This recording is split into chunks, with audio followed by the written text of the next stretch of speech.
Philosopher John Gray, the British economics and political thinker, not to be confused with the self-help guru John Gray, who wrote about men are from Mars, women are from Venus, said that Karl Marx was right about capitalism and wrong about communism, and the current world economic crisis shows us exactly that.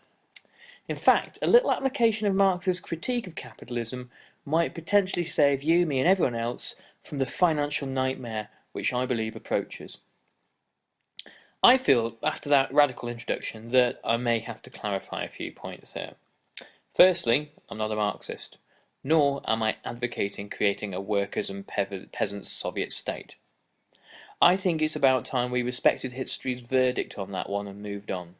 A combined death toll of approaching 100 million between the USSR, China, North Korea, and the rest should be enough to prise humanity's grasp from attempting the perfect society ever again. Secondly, I can't say I'm sold on capitalism either.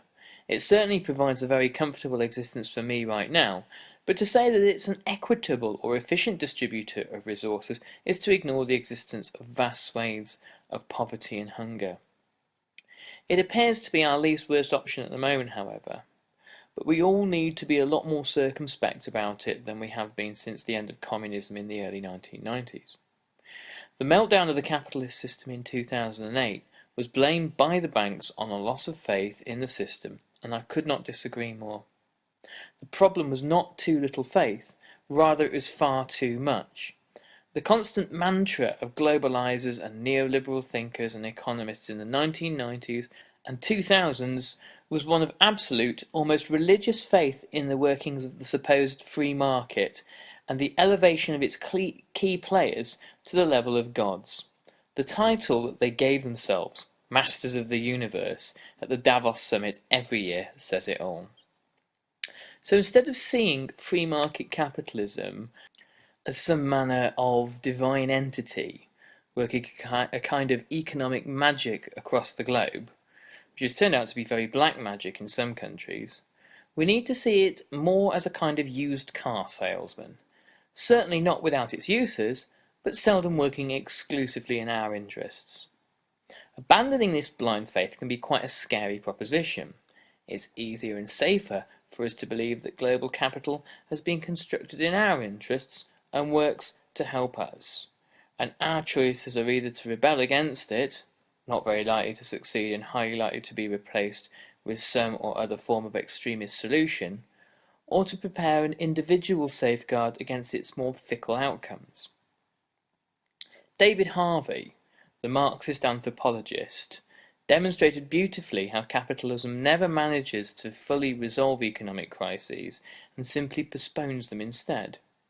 In the 1970s, he argued, the Western world struggled to cope with a rapid increase in oil prices caused by the Arab-Israeli War in 1973, union militancy, which had been on the rise since the 1960s, caused widespread economic chaos in Britain, America, and other first world countries.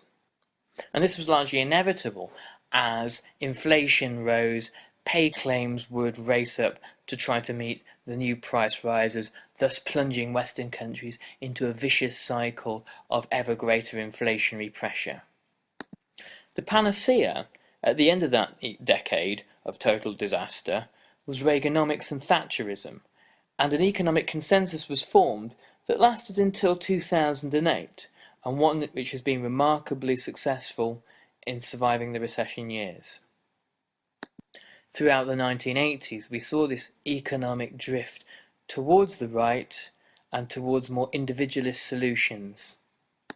The consensus, as we know, was about breaking union power and preventing excessive pay claims, cutting back on state spending, which both Reagan and Thatcher failed spectacularly to do, limiting welfare and privatising public utilities. The theory was that all these measures would free up the market to operate as it was meant to do, ensuring competitiveness, low prices, innovation, and low taxes. So much for the theory. What it resulted in was wages failing to keep up with prices and recessions based on slumps in spending. The problem of excessive wage claims had been solved, but now it was replaced by another problem, low demand. This problem was solved by the deregulation of consumer credit. Gone were the days where one had to visit a bank and sit down in front of a stern and forbidding Mary Poppins-style banker in pinstripe to borrow money for a new fridge or a new car. Credit in the 1980s suddenly became available for everyone, and it was aggressively marketed to everyone, and in this explosion of financial services, the next set of crises were born. And it was in this decade that we saw really the shift away from banks as managers of finance to banks as retailers of finance, sellers of financial products as opposed to sound financial managers.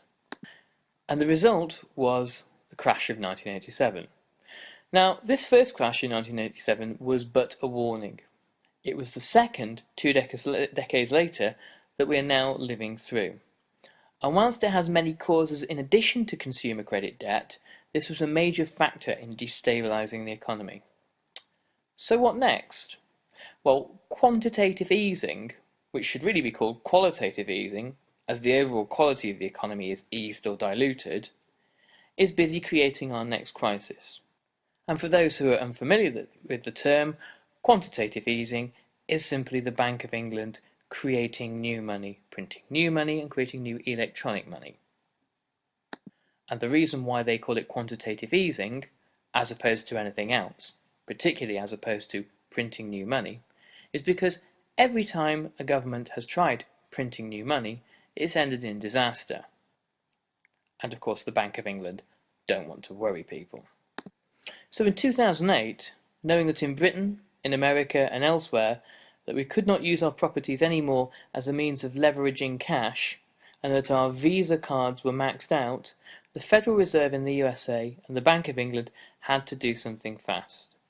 Along with bank bailouts, a dramatic increase in the quantity of notes and electronic money in circulation began, and after several rounds of QE, there appears to be little, if any, tangible results, other than the fact that things haven't, as yet, got any worse.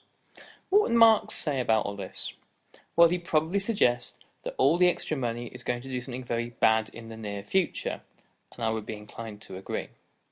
Much of it is in the hands of the banks, so it isn't doing any good at all, but it only takes them to decide to actually use the money, to lend it out to individuals and businesses in a gradually shrinking economy like ours, and we will have frightening levels of inflation. When too much money is chasing too few goods or services, inflation is the inevitable result, as people use their newfound wealth to bid for scarce resources. What is the solution? Well, as long as we have the least worst system of capitalism, there will always be crises linked to money. So we need defences. And I would like to think of this audio podcast as a financial martial arts course, the dojo of monetary self-defence, so to speak. The easiest way to defend yourself against a shock devaluation of your money is to have less of it. I'm not advocating poverty here, or suggesting you become an ascetic or a hermit, but simply diversify your portfolio and savings from paper into real-world assets. The strength of this approach is that most real assets have a stable and fixed value, and we have a range of products that look set to rocket in value over the next few years. If you're ready to defend yourself against future economic crises, check out our website.